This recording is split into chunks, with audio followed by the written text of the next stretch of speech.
today.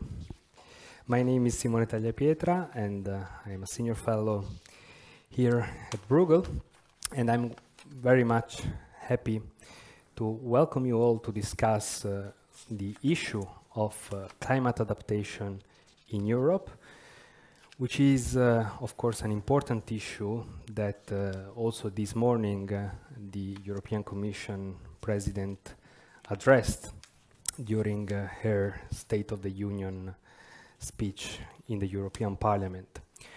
First of all, I would like to express my personal gratitude and the gratitude of Bruegel to His Excellency the Minister Christos Stylianides to be with us today and share his experience and reflections from his work as Greece Minister for the Climate Crisis and Civil Protection. So thank you very much, Minister, for being with us. Let me also thank Thomas Kurtz. Thomas joining us online is a senior advisor on climate resilience at Climate Kick.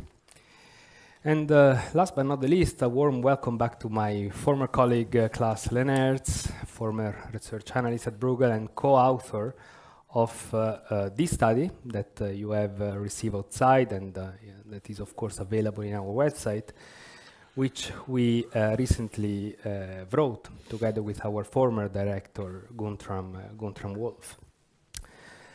We are having this conversation today during an extremely difficult time for Europe, and there is no need to recall how severe the current energy crisis here is. And the issue we are discussing today is not, by the way, detached also from this main crisis we are facing today. We know that one of the elements that also contributed in the last months to make the energy crisis worse has actually been the drought that we have experienced in Europe. According to the first scientific observations of the GRC, this summer is apparently the drier summer we have had over the last 500 years in the continent.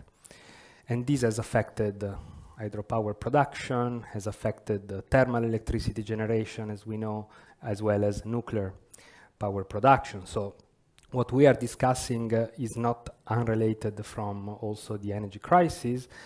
And we have seen this summer, like we have seen dramatically also last summer and the previous ones, the number of wildfires that are increasingly affecting our countries.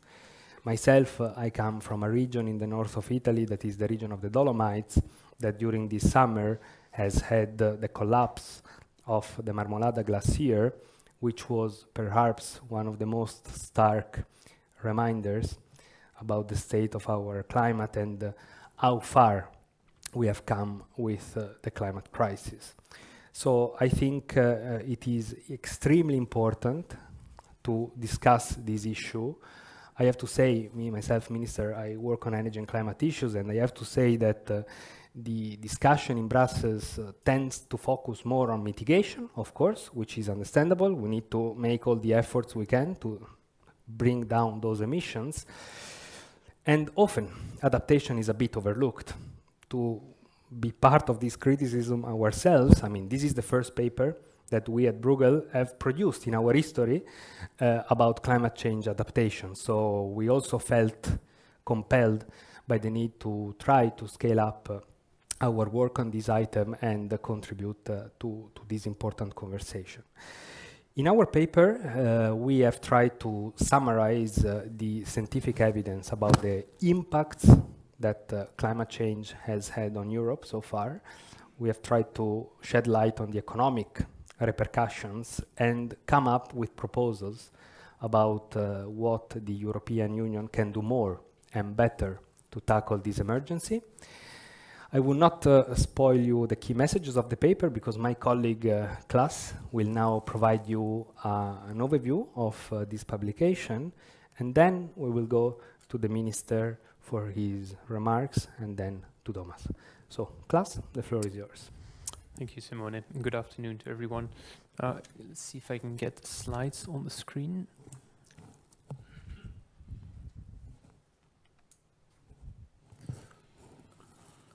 Yes, there they are. So, reasonably optimistic estimates from just a year ago show that the world is heading for a global warming of 2.4 degrees Celsius, and that's being reasonably optimistic. We've already seen what this summer was like. It's going to be worse in the future. So we need to both mitigate and adapt. Now the question that we asked ourselves is, what can the European Union do here, and can it do more than it already does? We were inspired to look at this when we basically saw the graphs that you can see here. We show on the left-hand side the number of health-related heatwave days in Europe. They are more or less in the same degree of order of magnitude in Europe, but in the south it's of course much worse. By the end of the century, what you see in the middle and on the right-hand side is that depending on the scenario that will unfold, all of Europe will be much more afflicted by these heat waves that impact health and mortality, and especially the south will see a steep rise in the number of heat wave days each year. Same with rainfall. In a mild scenario, most of Europe will see some bit more precipitation, only the south will be drier. But in the scenario that we are currently heading to, which is more severe, what you will see in the north is much more rainfall, especially in winter, even though in places like the Benelux, we get less rain in the summer, so all of it is concentrated in the winter, leading to inundations potentially. While in the southern Europe will be much drier throughout the whole year, which is of course a case for concern. In terms of economic impacts, this means, and these are calculations from the European Commission, that Southern Europe and Southeastern Europe will see much bigger reductions in their GDP, mostly caused, according to these estimates, by mortality. So this is really very disturbing. In contrast, you might see that in the north, up to 2 degrees Celsius, there might even be a slight net positive impact. So what we see here basically is a prediction of divergence between member states. So that would be, for some, a political argument already to do something on the EU level. What other rationale might there be for EU action? First of all, environmental policy in general and climate policy or adaptation policy in particular is a shared competence. So we have to think about subsidiarity here. And when we think about subsidiarity, scale advantages, cross-border spillovers, and relevance to other EU competencies comes into play. Parts where you clearly have scale advantages for the EU is the generation of scientific knowledge, administrative capacity for science-based policy making, and of course emergency responses to, for example, wildfires. Whenever you have problems in river management, obviously you need to manage those with your neighbors that share the same river. So these are cross-border spillovers.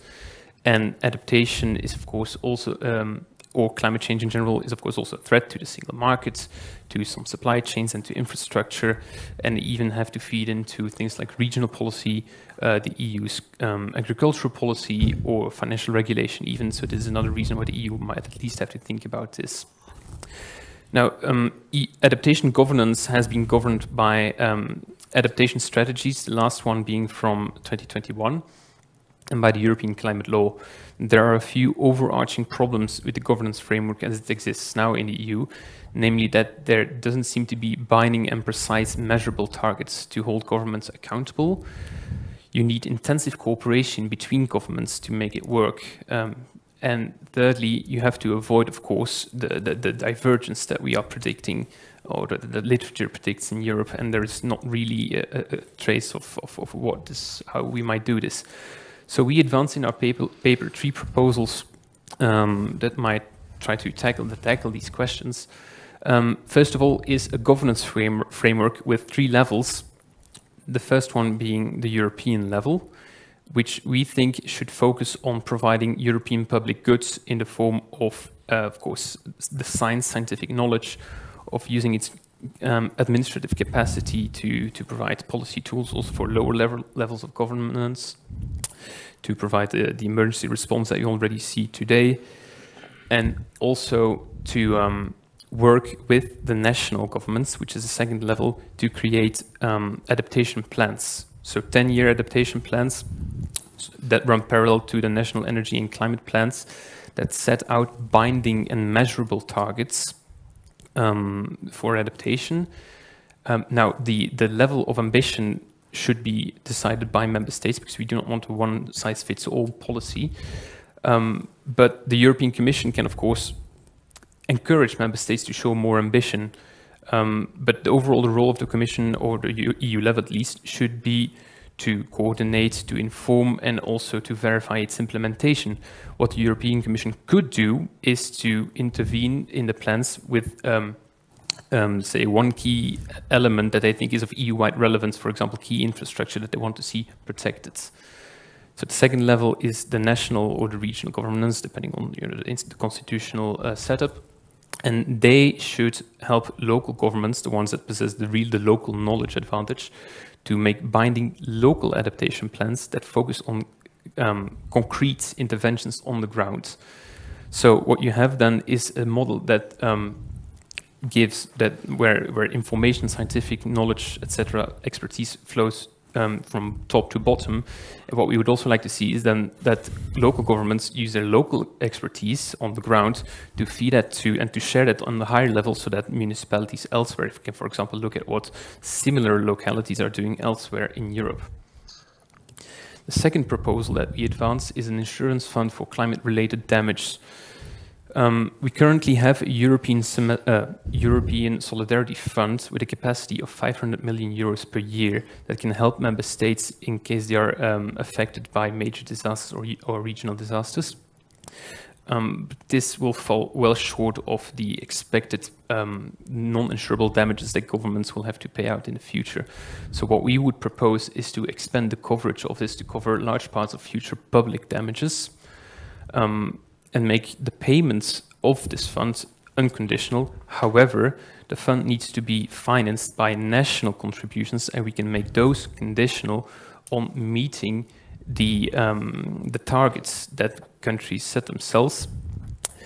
And in the Council, for example, if these targets are sufficiently ambitious, you can tie the national contributions to the achievement of these targets, such that member states have an incentive to actually invest and make policy for adaptation. And on the other hand, you still have then the umbrella of coverage without having, for example, moral hazard that some countries might worry about. Then finally, we still realize that, of course, ex ante, you still need massive investments to adapt to climate change.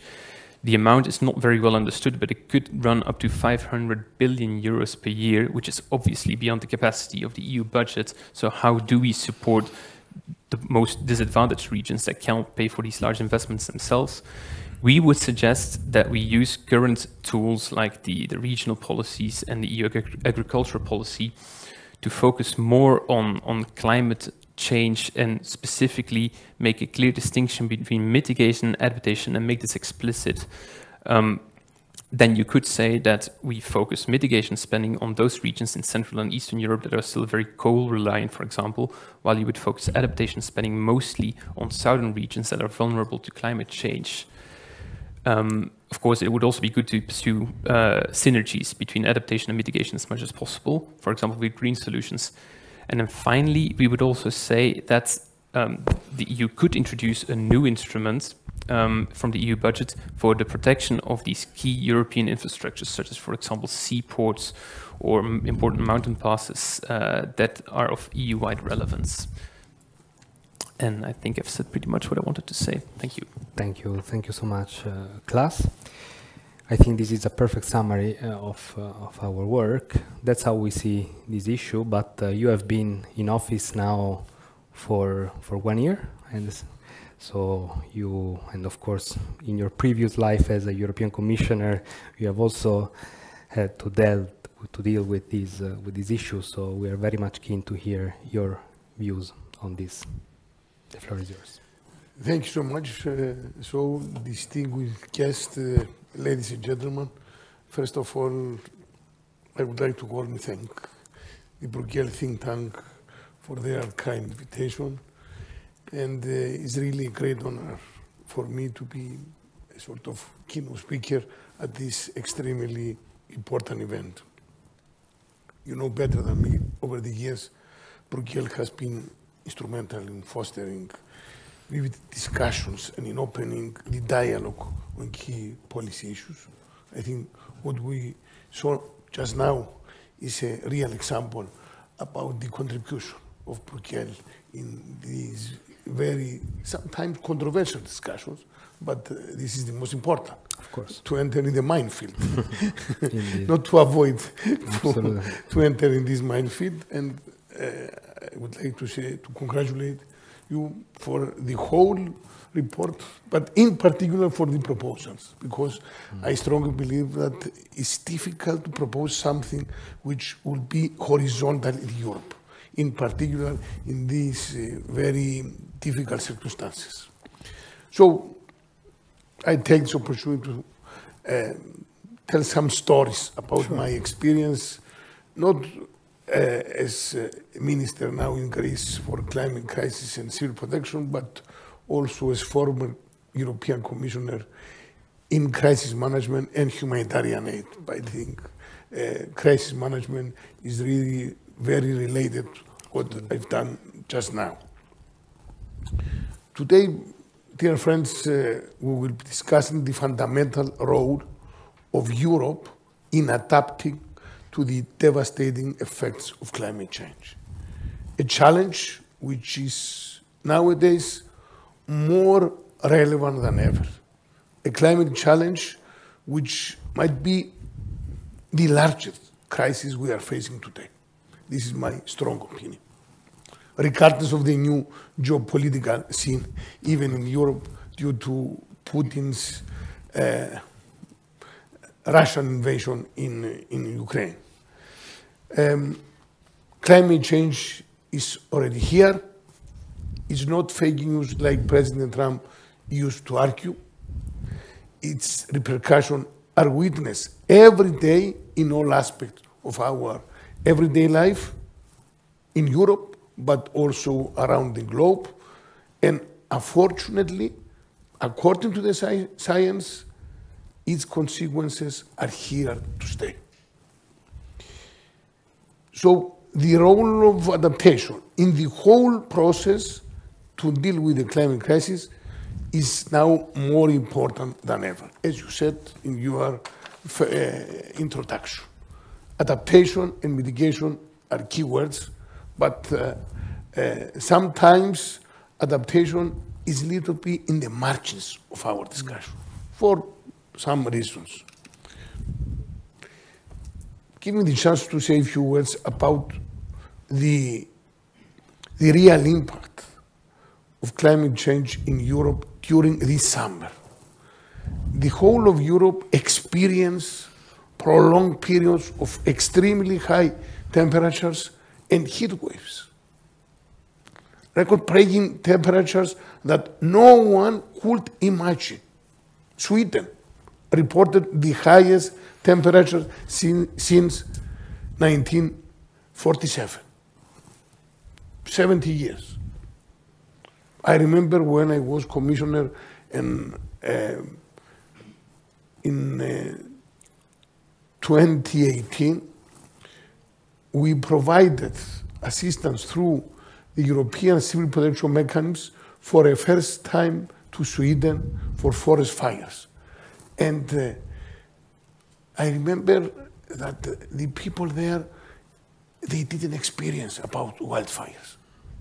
And after this European engagement, people, even at the highest level of the administration, they realized that forest fires is not just only for the South Europe, but it's something also for the North Europe. And this is why immediately many ministers and others, they accepted the idea of RESC-EU. I think you remember, my dear friend. So, and I remember some rounds in Stockholm at that time, because I was in all media, in all news in the media, and they realized me, and they recognized me in the street, and they believed that I was a sort of hero because I went there to support them. It was something very, really, very unprecedented for me to feel like that. Also, the UK, known for its cloudy skies and cool summers, reported a new all-time high in temperature of 40.3 degrees Celsius degrees. Something I studied in UK, and it was completely out of the reality to see something like that. Of course. All of this due to climate change, and in particular Europe, is warming faster than the rest of the world. At the same time, the South Europe, our region, Italy, Spain, Portugal, France, and Greece experience once again devastating wildfires that forced thousands of people to evacuate their homes, and millions of acres of forest land was lost.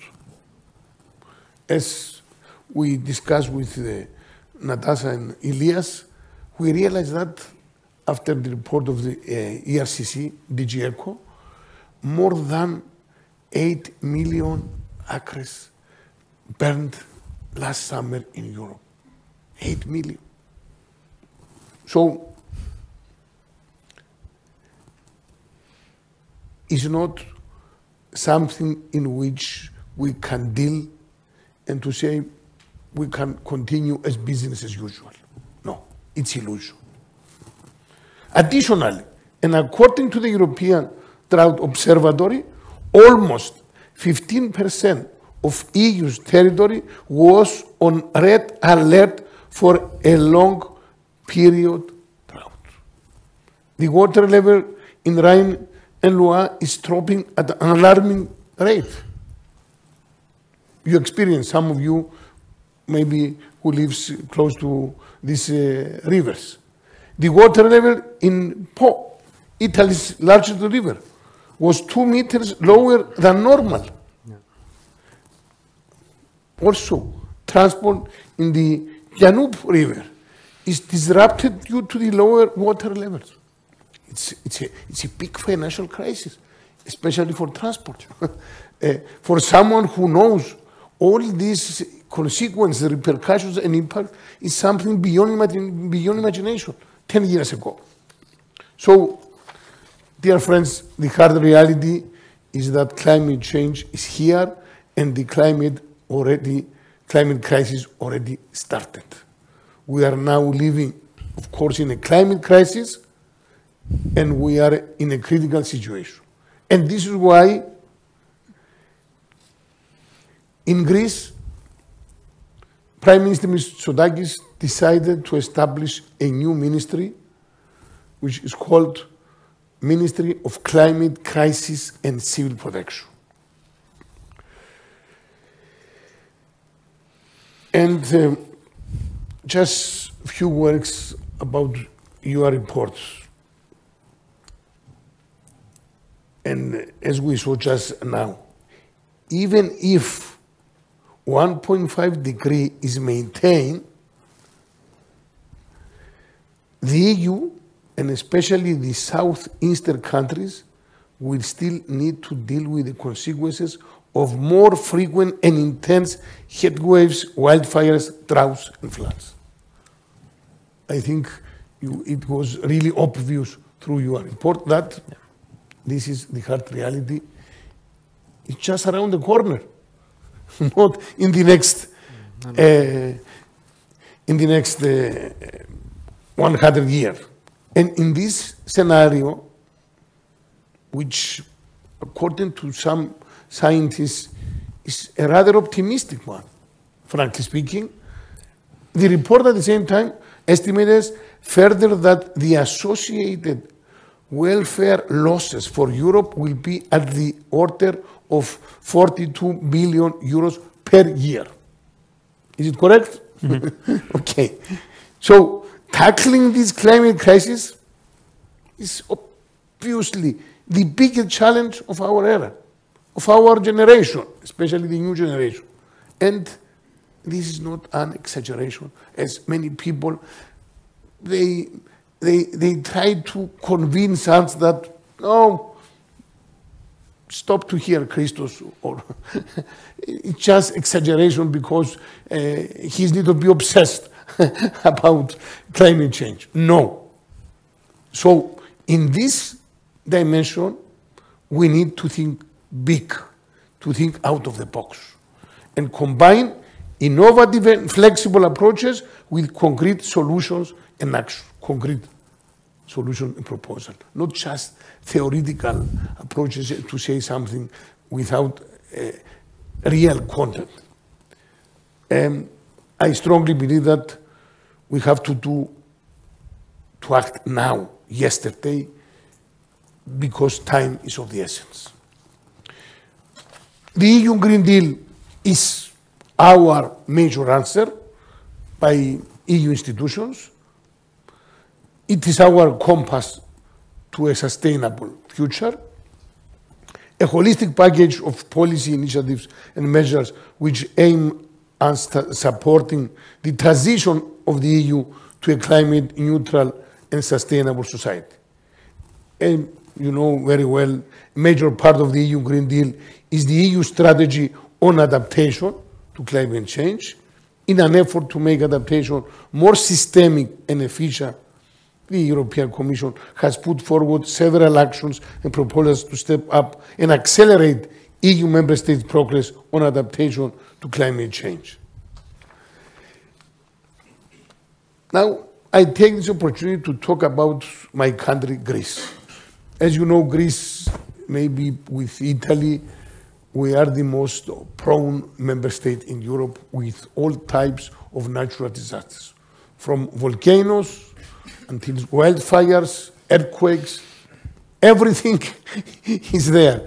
And as my dear friend and my former president, Jean-Claude Juncker, he said many times, this is the destiny of Greece because of its beauty.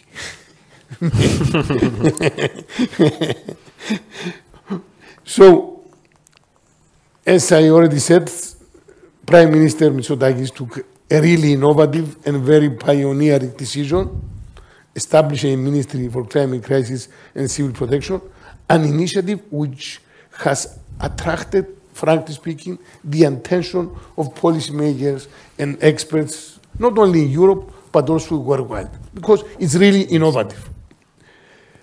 I can say that it is an experiment, and I believe it might serve as an example. In particular, in the link between climate crisis and civil protection.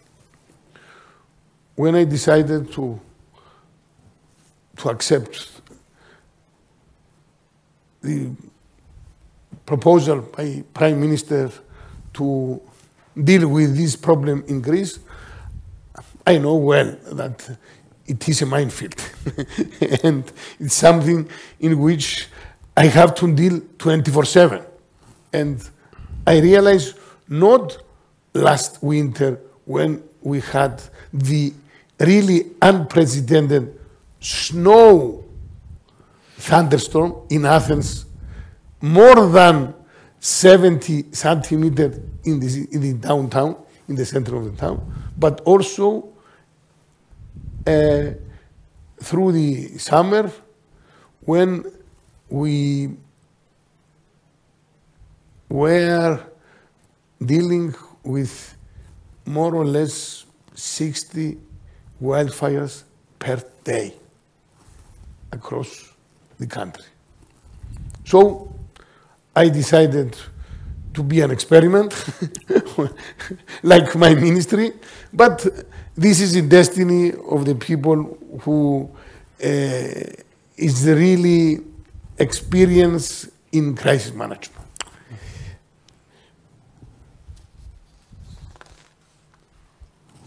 I think the establishment of the new ministry underscores the fact that tackling climate crisis is a top priority for the Greek government.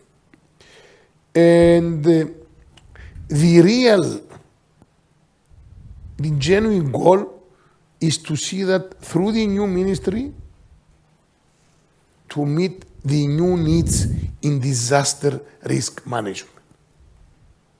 I was 7 years in Sendai when we had the global conference, and we decided all together about the Sendai framework. And as you know, Sendai framework focus on disaster risk management.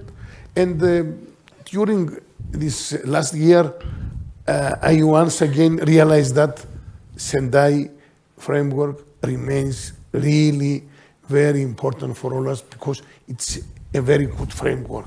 It's a framework for risk management. In this new ministry, what can we do? We try to bring the causal relationship between climate crisis and natural disasters to the forefront. Our main goal is to bridge the traditional approach to disaster risk management. As you know, the traditional approach focuses on the response at the major level. What we try to do, we try to connect response with the well-known 3 pillars: prevention, preparedness, and resilience. This is, I think, the key words. Response with all planes, helicopters, all these measures and actions with the prevention, preparedness, and resilience. It's not easy going goal.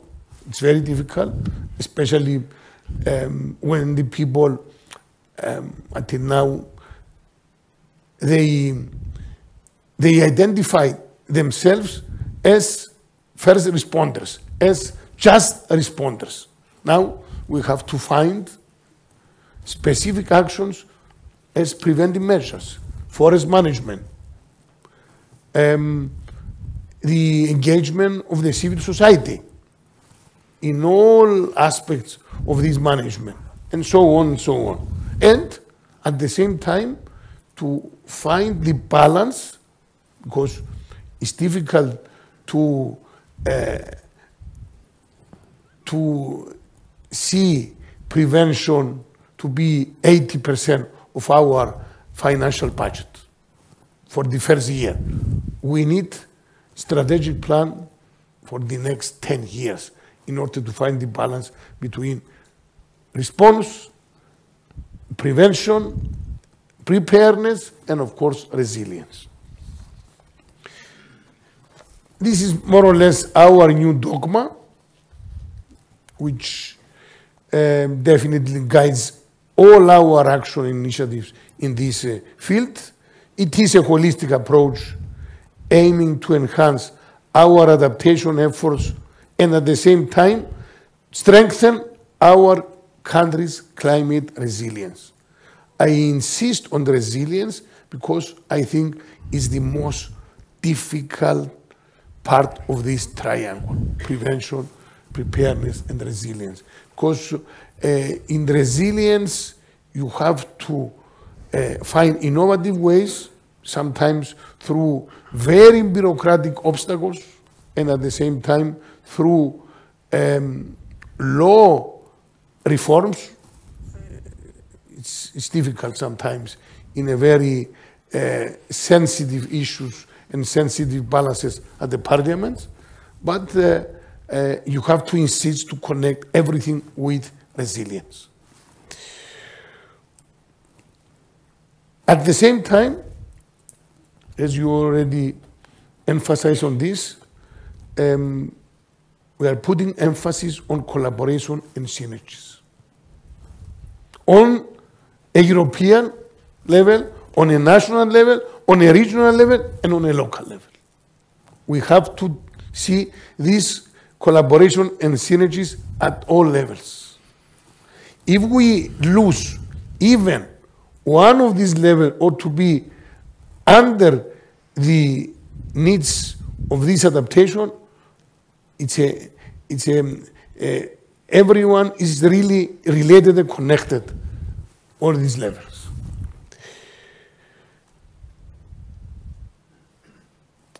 So I would like to insist that shaping a climate resilient future cannot be achieved by acting alone, by individual action. No country, no matter how big or well prepared it is, can achieve this goal alone. For example, this summer, we realized that France and Germany, for the first time, they requested help and assistance from the European Civil Protection Mechanism. And unfortunately, in the first time, after the French request, the vast majority of the countries, they didn't have enough planes or helicopters to provide. And fortunately for us in Greece, for some reasons, we sent 2 Canadaires, the biggest one, and it was really very important also for us to support France, because many times in the past, France was always very close to us and very supportive. Which is also one of the reasons why this morning the President announced the doubling of the EU fleet. Yeah. Yes. This is why today and after, because we had a council with all Ministers for Crisis Management, Commissioner Renasits invited us for this meeting, and of course it was one of our proposals to increase the helicopters and planes in our European Civil Protection Mechanism and RescEU.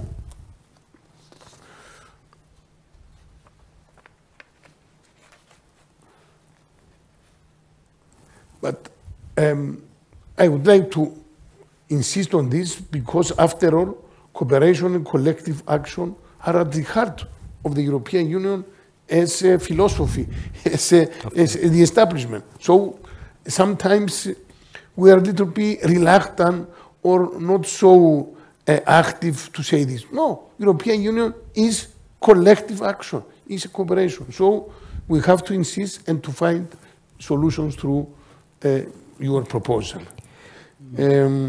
Minister, for the sake of time, might we wrap up so to collect some questions afterwards? Okay, just to close, please. Give me the chance. Sure.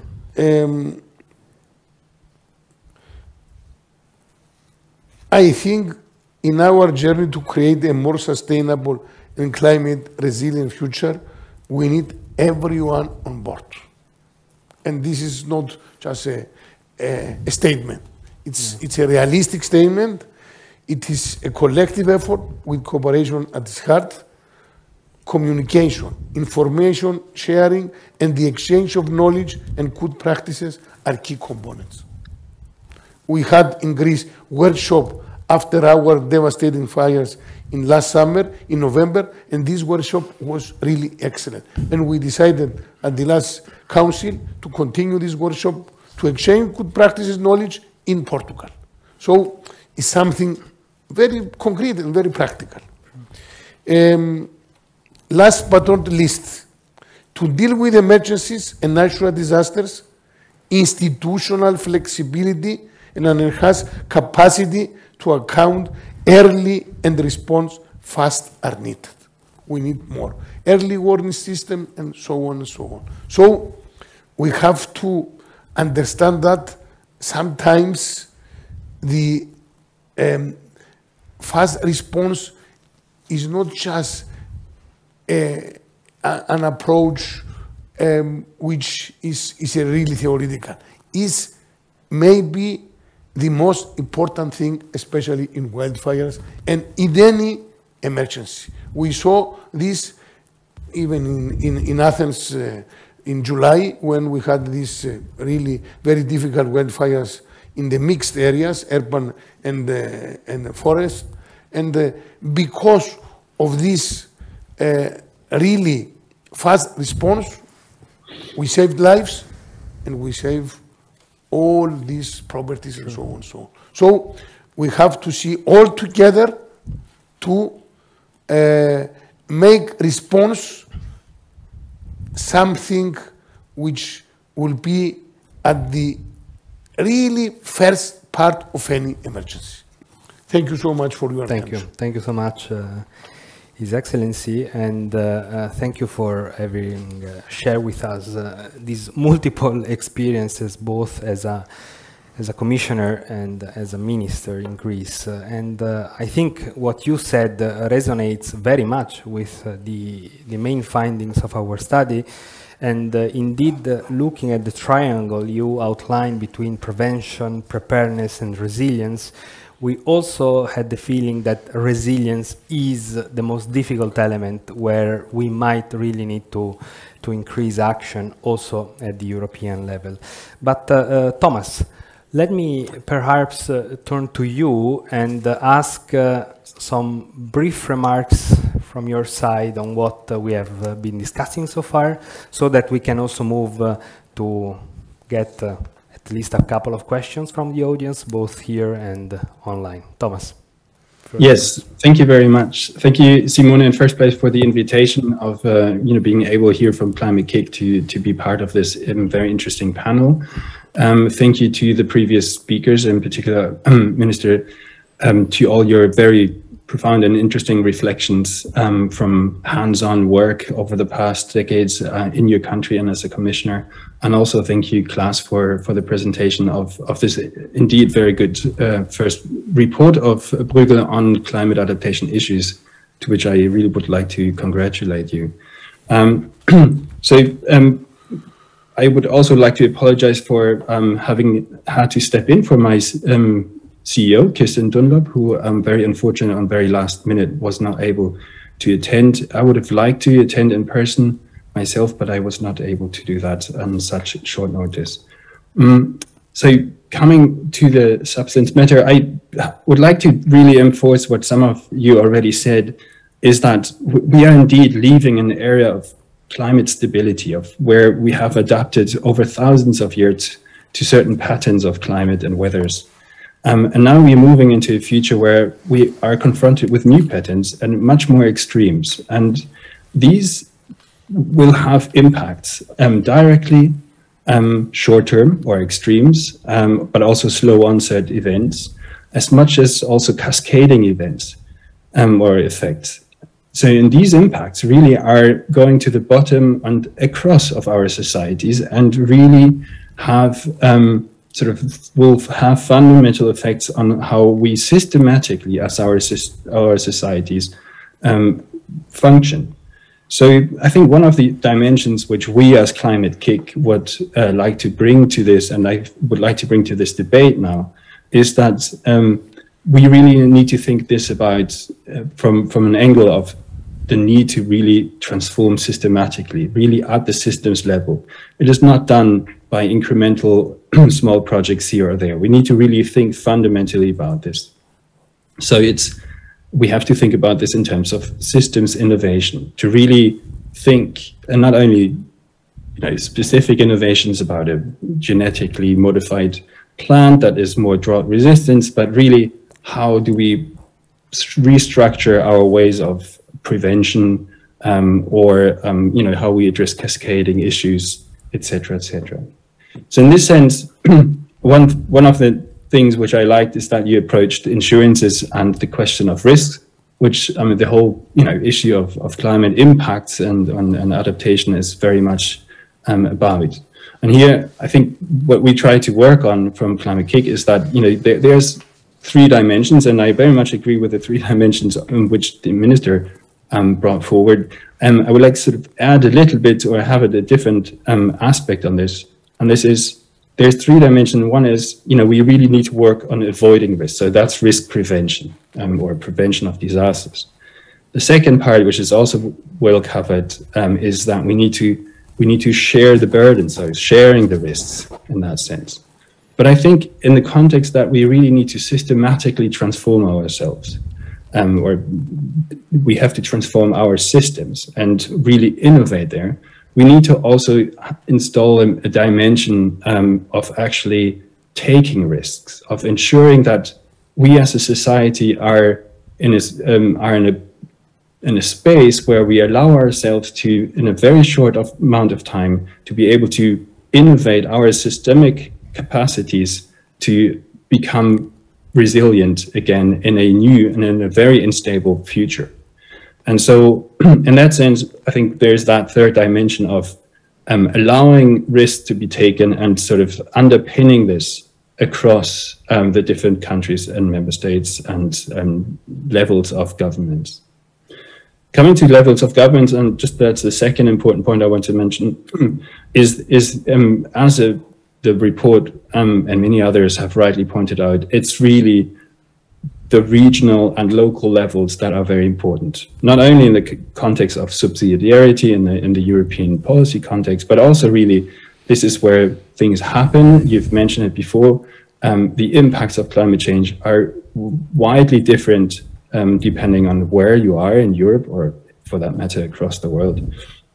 And so are the impacts on different parts of society. So there has to be a context-based approach.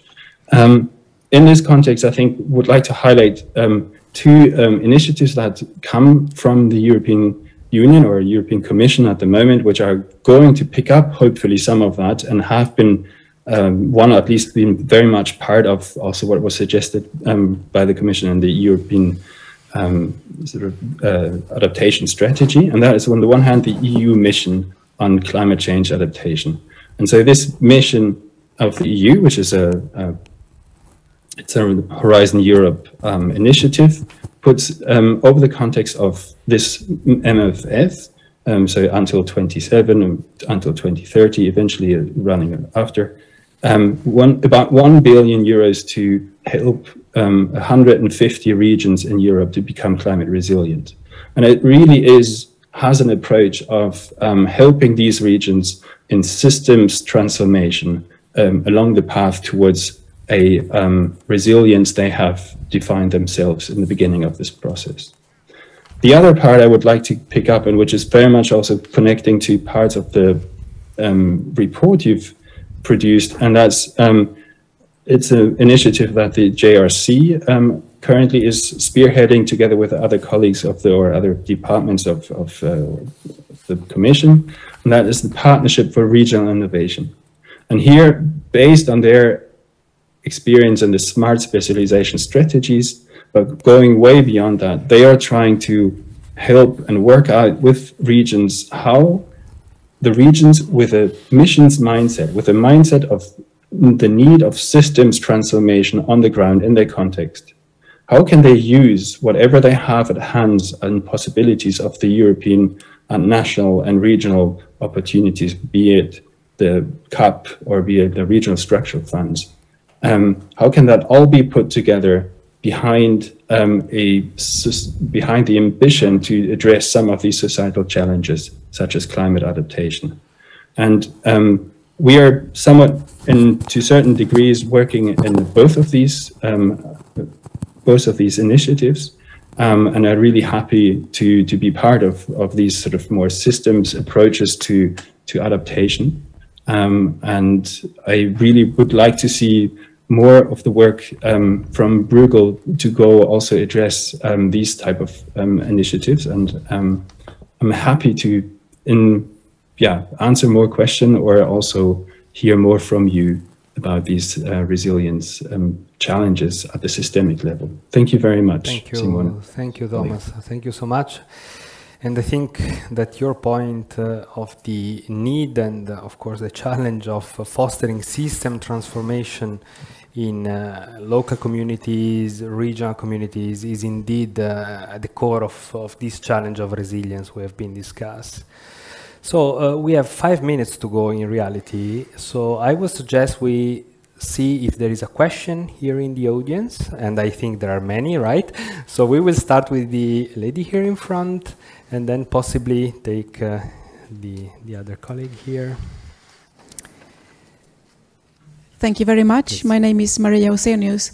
I think the minister knows me as Cecilia Malmström's head of cabinet in older days. Now I work as an economy advisor in Digineer.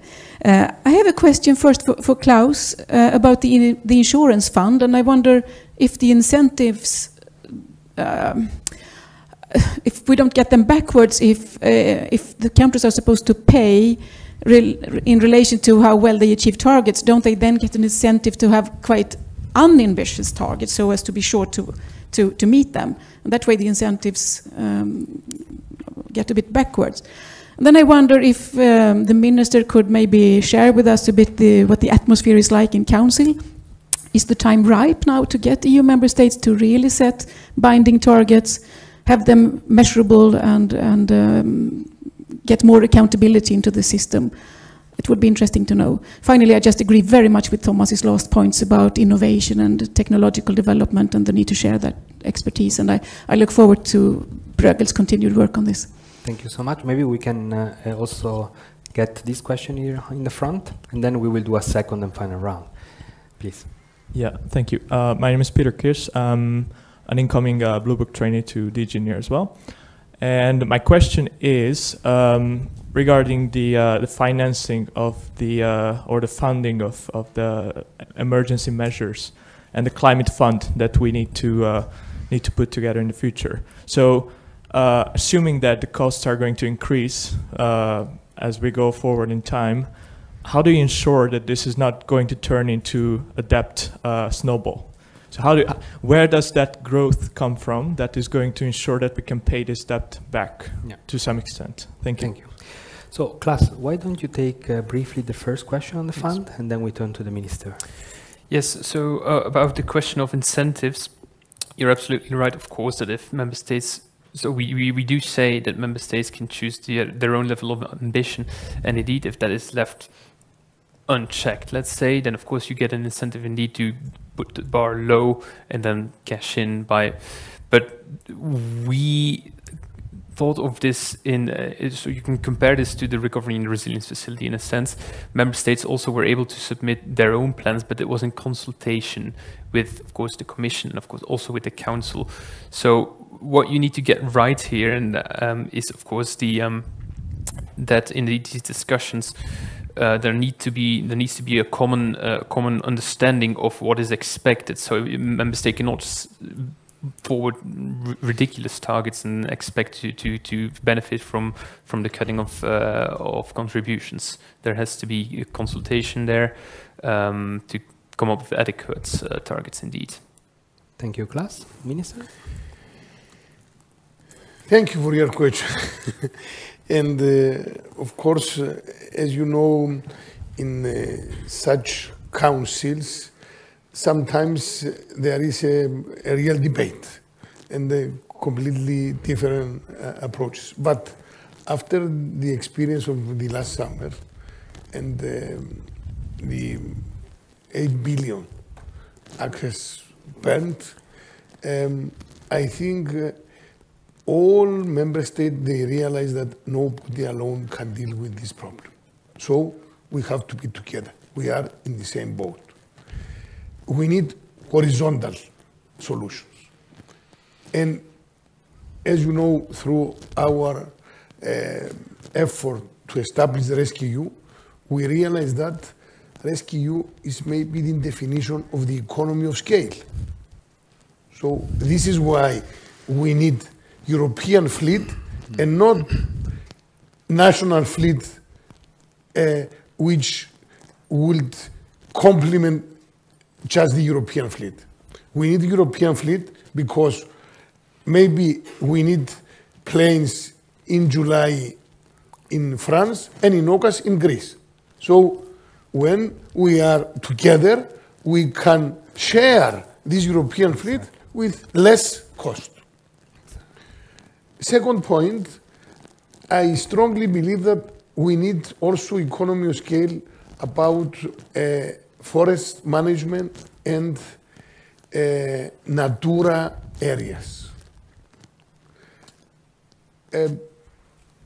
This summer, we experienced a really devastating fires in Dadia forest in North Greece, close to borders with Turkey and Bulgaria.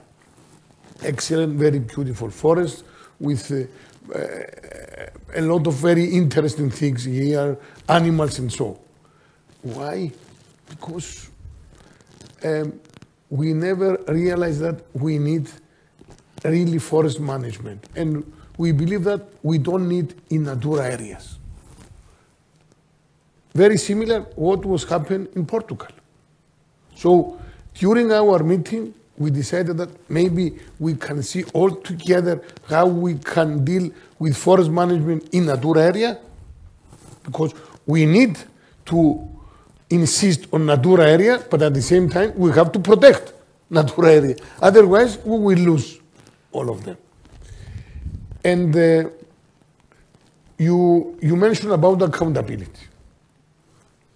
I completely agree with this approach, because you have to be accountable when you take funding by the European funds. I think we can find criteria and parameters to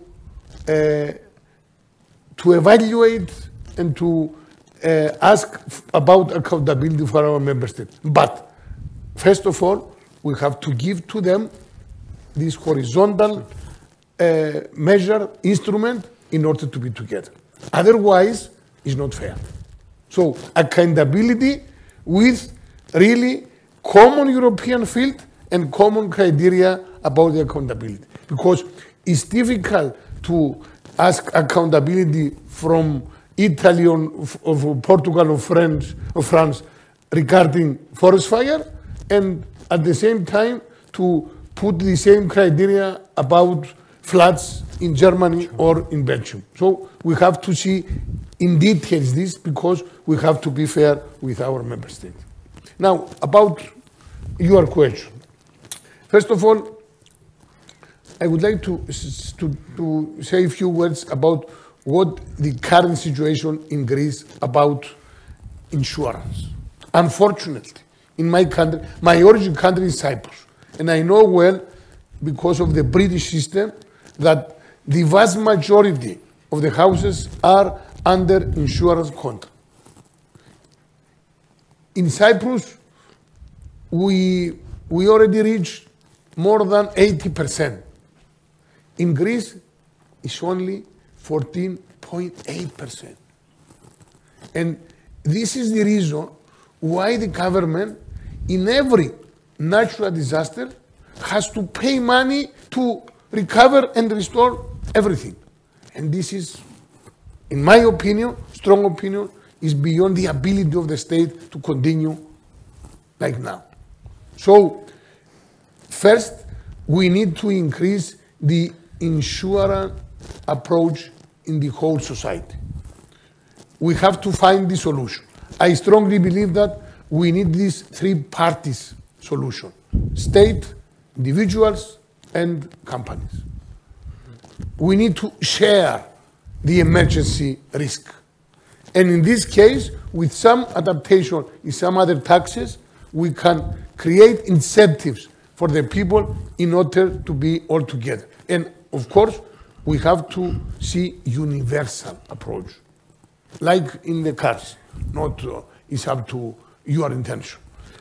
We can talk a lot about this, but through this approach in my country, I believe that we have to see very seriously about what we already proposed. And as I think Commissioner Lenarsis said, maybe we need an insurance fund in order to see all together and to share the risk management. But we need accountability. Otherwise, it's not fair. So, common European insurance fund, states, individuals, and companies, but at the same time, accountability and very, very, really concrete and detailed approach in order to find the parameters. We need algorithms, we need specific scientists, and so on and so on. Something that I think we need to work on to design such a fund that is indeed highly needed. We are over time, but I have been told that we have some small flexibility, which I don't want to abuse. So please, we can get 2 other questions, but please be very short, and we will try to provide short answers. So I think there was a lady there, and then the gentleman on the right-hand side. Thank you. Hi, I would like to thank you for the presentation. I'm Sofia Fradiskaki from the Institute for Economics and Peace. And this is a question directly to Mr. Stylianides. So I would like to ask, what are your thoughts on the EU or the ministry adopting initiatives to influence and promote engagement of the civil society? And more particularly, if Greece is doing anything about it. Thank you. Thank you, and then we can get the other question. Thanks a lot as well from my side. My name is Friedrich Lucke. I work for the Joint Research Center of the European Commission. My question is the following. In the talks on climate change mitigation, there's always a lot of talk on how to involve stakeholders at various levels, specifically local governments, firms, anyone. However, what is largely missing from the debate is involving households and passing the buck to them, especially in light of the fact that over the heat waves that we've experienced in the last years, energy demand by households always surged to really high levels due to air conditioning, making the entire situation much worse. Do you think there's a lot of scope to pass the buck to households and really ask them to also cut back on their energy demands in these crises, heat waves? Thank you very much. Minister, to you also as a closing remark, so we wrap it up. Really very interesting and excellent questions by the young people, and this is very important for me because I saw that the new generation is so close to the hard reality and so close to the very special dilemmas in this current situation due to geopolitical changes and because of the energy crisis. I strongly believe that our policies in this really very challenging period has to rely on the incentives from the civil society, even for air conditioning or for the heat in the winter. I think Prime Minister Mitsotakis already proposed a very holistic proposal about many things in energy crisis, and as I saw in the President State of the Union speech, some of these ideas already adopted by the European Commission, and this is very good. But we have to realize that in any of our member states, there is some really differences.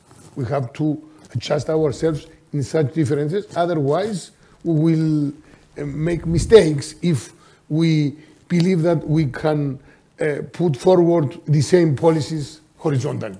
This is something very important. I think, and this is my conviction, in this current really difficult situation for Europe, we have to find the balance between one of our first goal, to avoid to see populistic parties once again to be very popular and to be in the power in order to maybe change our dimension as European Union. But at the same time, we have to be really very adjustable and to insist on our Green Deal adaptation strategy, in particular in renewable energy sources. So it's not easy going on to find the balance in each of our member states, but for me, this is the main goal. More or less, we have to decrease a little bit our speed about the adaptation, the Green Deal adaptation. It's inevitable. Otherwise, we will lose the people. So it's up to any government in our member state to find itself their solutions in order to keep this balance. More or less, this is my opinion. I know that, for example, in Sweden, we are facing a new role for the parties more than beyond the traditional right party, also in Italy. So sometimes the political dilemmas are so challenging, and this is why we need to be in the really good direction, but at the same time to see some initiatives to balance the cost and the impact for the society. Thank you so much.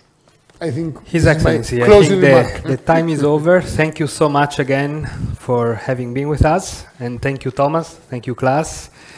And until next time, bye-bye. Thank you. Thank you very much. Thank you very much.